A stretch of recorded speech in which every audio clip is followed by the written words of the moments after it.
আপনি একটা ভালো জীবন অতিবাহিত করেছেন, এখন মৃত্যুশয্যায়। আজ হোক বা কাল হোক আমরা একদিন এই মৃত্যুশয্যায় শায়িত হব। আপনি শুয়ে আছেন আর আপনার চারপাশে পরিবারের সদস্যরা কান্নাকাটি করছে। আপনি কথা বলতে পারছেন না, কারণ বালাগাতিত তারাকি, রূহ ইতিমধ্যে গলায় পৌঁছে গেছে। আপনি আমি এই ক্ষণস্থায়ী বাসস্থান ছেড়ে চির বিদায়ের পথে। এই শরীরটাও আমাদের রূহের জন্য ক্ষণকালের বাসস্থান। আমরা এই শরীর ছেড়ে দেবার পথে। আপনার মা পাশে দাঁড়িয়ে আছে, ভাই বোনেরা এবং পরিবারের অন্যান্য সদস্যরা দাঁড়িয়ে আছে, তারা সবাই কাঁদছে।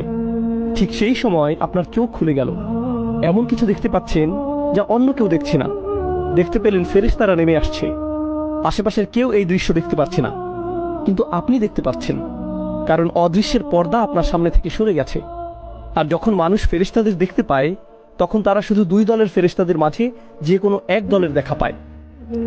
এক ধরনের ফেরেশতারা হলো এমন ফেরেশতা যাদেরকে দেখে এমন ভয় পাবেন যে ভয় জীবনে আপনি কখনো পাননি। আর অন্য দল হলো যাদের দেখে এত আনন্দিত হবেন যে জীবনে কখনো এতটা আনন্দিত হননি। এই আয়াতে যে ফেরেশতাদের কথা বলা হয়েছে তারা হলেন দ্বিতীয় দলের ফেরেশতা।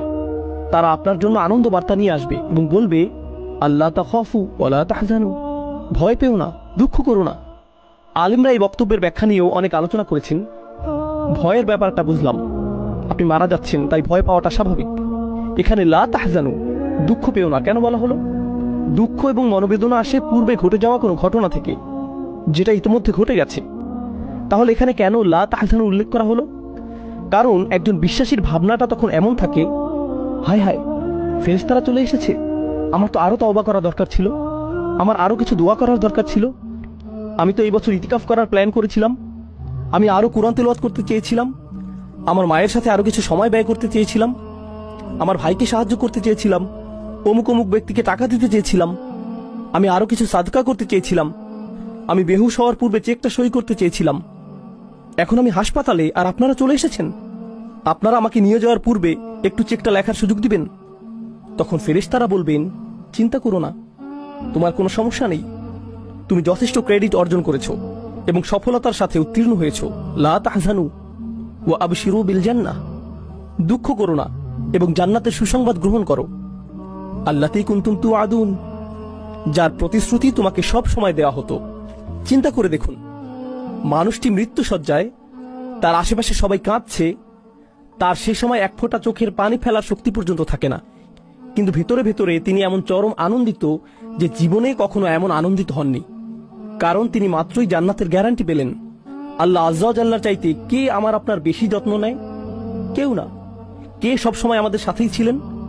যখন বিভিন্ন মানুষ আমাদের জীবনে এসেছে এবং চলে গেছে, যখন কিছু মানুষ আমাদের সাথে ভালো আচরণ করেছিল আর কেউ কেউ করেছিল খারাপ আচরণ, সেই সময়গুলোতে কে সর্বদা আমার সাথে ছিলেন?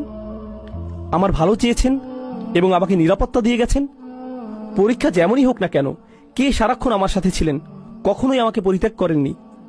দুনিয়ার মানুষগুলোর যত্ন এবং ভালোবাসা ছেড়ে আমরা যখন কবরের জীবনে প্রবেশ করব, তখন আসলে কার যত্ন এবং ভালোবাসার ছায়ায় আমরা প্রবেশ করব? চিন্তা করে দেখুন তো। আমরা মানুষের যত্ন পরিত্যাগ করে পরিপূর্ণরূপে আল্লাহর যত্নে প্রবেশ করব। এখন আর অন্য কোনো মানুষ আপনার আমার যত্ন নিতে পারবে না। আর আল্লাহ হলেন এমন সত্তা, যিনি দুনিয়াতে আমি যত মানুষের ভালোবাসা ও যত্ন পেয়েছি, সবার সমন্বিত যত্নের চেয়েও বেশি যত্ন নিতে পারবেন এবং ভালোবাসা দেখাতে পারবেন। হাদিসে এসেছে, ঈমানদার ব্যক্তি কবরে ফেরেশতাদের প্রশ্নের উত্তর দেওয়ার পর আকাশ থেকে একজন ঘোষক বলবেন, অর্থাৎ আল্লাহ বলবেন, আমার বান্দা যথাযথ বলেছে, সুতরাং তার জন্য জান্নাতের একটা বিছানা বিছিয়ে দাও এবং তাকে জান্নাতের পোশাক পরিয়ে দাও। এছাড়া তার জন্য জান্নাতের দিকে একটা দরজা খুলে দাও। তিনি সাল্লাল্লাহু আলাইহি সাল্লাম বলেন, সুতরাং তার দিকে জান্নাতের স্নিগ্ধকর হাওয়া ও তার সুগন্ধি বইতে থাকে। তিনি আরো বলেন, ওই দরজা তার দৃষ্টিসীমা পর্যন্ত প্রশস্ত করা হয়।